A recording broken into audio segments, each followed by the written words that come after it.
What are common pitfalls when trying to write well in first-person present tense? The most obvious problem is one of tense itself. It's already very difficult to talk about tense in English at all. In the description below, I've linked to an excellent illustration of this problem over on Quora.com.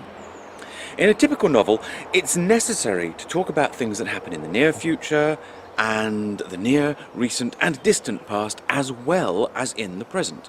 And since our language is set up for recounting past events in the past tense, the relative position of events in time is dealt with by variants of the past tense, like the pluperfect, among others.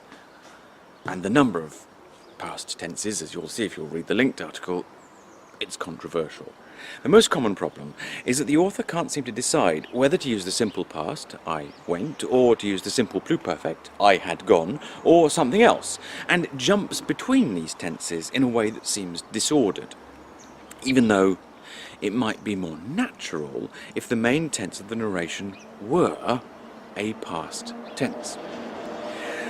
But there are also situations where, for instance, characters are recounting events to each other, and the narrator loses track and accidentally starts to narrate those, in fact, to narrate the main narration in the past tense as well. But these are just mistakes. They can be dealt with by a good copy editor. Once you start to bring in other fictional conceits like flashbacks or any other form of altered chronology, tense becomes the author's enemy. Most authors who work with first-person present tense find themselves shrinking back to a very narrow and highly chronologically oriented point of view with limited dialogue. The narration becomes grey and characterless as the world of the story is limited to the main character's immediate perception, because it can't in fact be enriched by anything that the character later learns or remembers.